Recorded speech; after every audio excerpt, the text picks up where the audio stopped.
Hi friends, இப்போ நான் மாங்காய் ஊறுகாய் செய்ய போறேன் பாருங்க. இப்போ இந்த மாங்காய் எடுத்து வச்சிருக்கிறேன், இந்த பொடியெல்லாம் எடுத்து வச்சிருக்கேன். இப்போ இதில் கடுகு உளுந்து பருப்பு போட்டுட்டு இது பொரியட்டும். எண்ணெய் காஞ்சிருச்சு.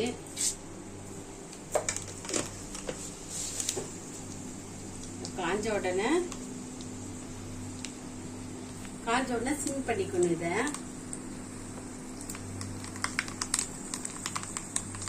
இப்போ பொரிஞ்சிருச்சு. இது பொரிஞ்சிருச்சு பாருங்க.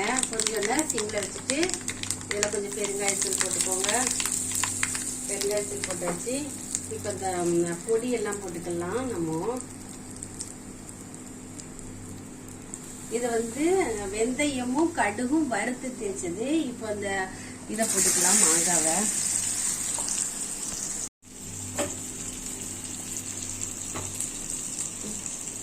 இப்ப சால்ட் பாருங்க.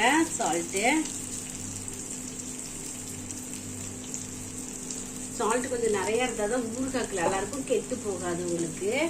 இப்போ மிளகாத்தூள், வெறும் மிளகாத்தூள். இது சக்தி மிளகாத்தூள் தான் நான் வாங்குவேன், பிளெயின் மிளகாத்தூள் பாருங்க. உங்களுக்கு காரம் எவ்வளவு பிடிக்குமோ அவ்வளவு போட்டுக்கோங்க. காரம் நிறைய வேணாலும் போட்டுக்கலாம். இப்போ இந்த பொடி இது எல்லாம் கலந்து விட்டு கொஞ்சம் இப்படி பெரட்டி விடுங்க. கொஞ்சம் எல்லாம் சேரட்டும். இது நான் வெந்தயமும் கடுகும் சம அளவு எடுத்து வறுத்து, வெறும் சட்டியில வறுத்து திரிச்சு வச்சிருப்பேன். இதைத்தான் இன்னைக்கு புளியோதரைக்கும் போட்டேன், ஊறுகாய்க்கெல்லாம் போடுவேன்னு சொன்னேன்ல. இதுதான். இது ஒரு ஸ்பூன் போட்டாலே போதும். நல்லா டேஸ்டா இருக்கும், நல்ல பிளேவரா, ரொம்ப டேஸ்டா இருக்கும்.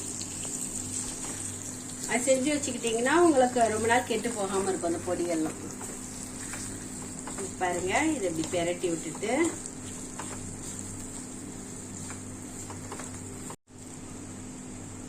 இப்ப ஆஃப் பண்ணிட்டேன். இப்ப இது இப்படி கொஞ்ச நேரம் இந்த எண்ணெய்க்குள்ளேயே இருக்கட்டும். எண்ணெய் வேணா இன்னும் கொஞ்சம் கூட ஊத்திக்கலாம், வேணா கூட ஊத்திக்கலாம். நல்லெண்ணெய் தான், ஃபுல்லு நல்லெண்ணெய். கொஞ்சம் கடலெண்ணெய் மிக்ஸ் பண்ணியிருக்கேன்.